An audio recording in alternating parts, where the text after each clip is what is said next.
Hi, my name's Azzah, and I'm interviewing my friend Angela Jeffs from Tokyo. Angela experienced the tsunami, and she's a journalist. She was a journalist for Japan Times, and she works for NHK, the TV station. So, Angela, your perspective, yeah? And this is called perspectives. What's your perspective on what's happening now in Japan? Like, it's a year later, it's not in the news anymore, and it's like, okay, what we see is Japanese getting their stuff together, and things seem to be leveled out and going on. Yeah, we're just coming up to the first anniversary, which will be on March 11. Today is, what, the 23rd of February? So when I go back next Wednesday, a lot of us will be thinking about what to do to commemorate what happened a year ago. Whenever I travel, and I say I'm from Japan, most people have forgotten, to be honest. And they say, so how's Japan then? And I say, well, it's not good. And they say, oh, why's that? And I say, well, a year ago there was a huge earthquake, the biggest earthquake Japan has experienced for a very long time, a 9. And Japan's used to having earthquakes and tsunamis and that. It's all through their history. It is on a fault line, right? The country is on it. There's fault lines everywhere. Yeah. Very stupid place to live, actually. It was so powerful that the whole of Honshu Island, on which Tokyo is situated, moved 2 meters to the west. The whole island. Wow. And many hundreds and hundreds of hectares on the east coast of beautiful, beautiful countryside, mountains and paddy fields have all gone. They're all underwater. Wow. But what really, as you say, we're used to earthquakes. The tsunami was something else.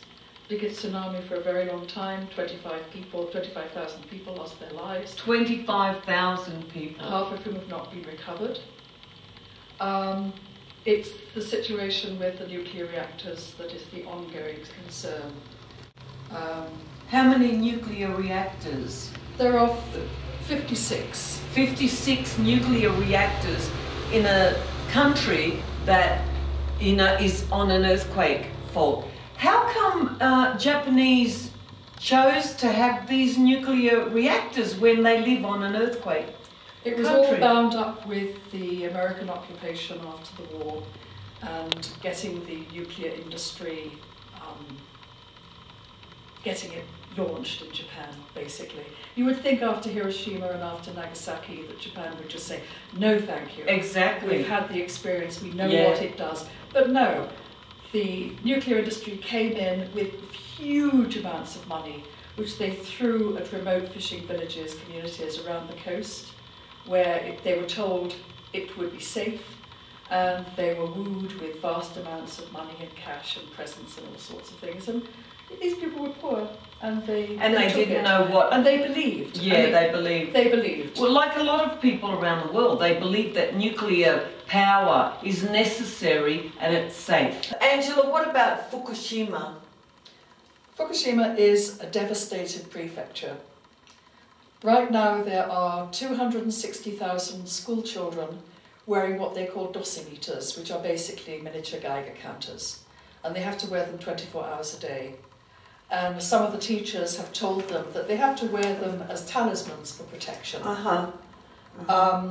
They are beginning to get sick. They are exhibiting signs of radiation poisoning. In the meantime, they are being forced to drink radioactive contaminated milk and contaminated rice. And if the parents or the mothers make them lunches with rice from other prefectures and the teachers find out, I'm not saying all the teachers, but some teachers, are shaming them in front of the classes and telling them they're disloyal to Fukushima and the farmers, because the farmers have lost their incomes, the farmers can't sell anything. No one will buy anything from Fukushima, so the whole economy is devastated. Yeah. So you see where they're coming from, but in the meantime they're killing the children. Right. Yeah. Yeah. And the government, in my mind, the government has sacrificed Fukushima. And last year I stood for 2 hours. After I finished work, I would go and stand in front of the Diet, which is the Parliament building. And I stood there as a standing grandmother with just a simple message which I would give to people if they asked me what I was doing, which the police always did. And it simply said, I'm standing for the children of Fukushima, I'm standing for the children of Japan, I'm standing for the children of the world, I'm a standing grandmother. Some days I was absolutely apoplectic with rage. Other times I actually felt sorry for the poor buggers inside the Parliament building, because I'm sure that they are as lost as everybody else is. Other days I would weep, other days I just felt ill because I was standing through typhoons, but I did that, and after 6 months I stopped doing that because I didn't feel the need to do that anymore. But it was one way of me exhibiting my rage and my anguish, because Japanese regard children as treasure. They call them takara, which means treasure. You ask any Japanese mother about their children and they'll say, oh, my takara. But these children are being thrown away like rubbish. Nobody cares. And the people in the evacuation centres and the temporary housing, they're just going through the most terrible winter. But don't the government help them build their houses again, or no? Are there still people in evacuation centres? Oh yes, oh yes, and mostly old, mostly elderly, because to a great extent the family unit broke down over the last 30 years of immense wealth and privilege in Japan. So the family unit broke down. So a lot of elderly people are on their own, and they're now stuck in temporary housing, which have plywood walls, flat roofs, and it's -20, and there's 2 meters of snow. People are there's a lot of very, very angry people in Japan. Yeah. But their voices are not being heard. There's a lot of stuff on YouTube. I really would advise people to really look around and see what's on YouTube, because that's where the truth is more likely to be than anywhere. So it's probably mother's milk now is radiated. Yes, it is. As well. Yes, it is. Breast milk and cow's milk, rice.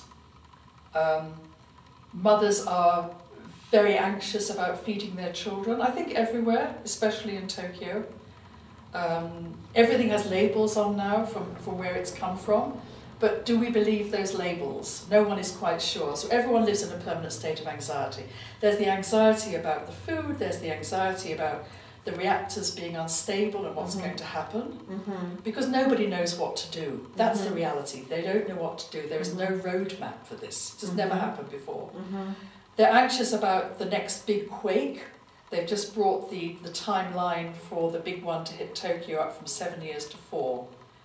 And every time, when I go in, there's often tremors and quakes, and everybody just waits. Is this it?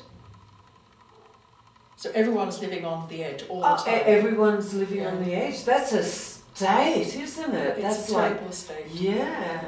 So everyone is very stressed. And some people cope with it better than others. Yeah. And of course the best way to deal with it is to pretend that it's not happening, which is how most people are coping.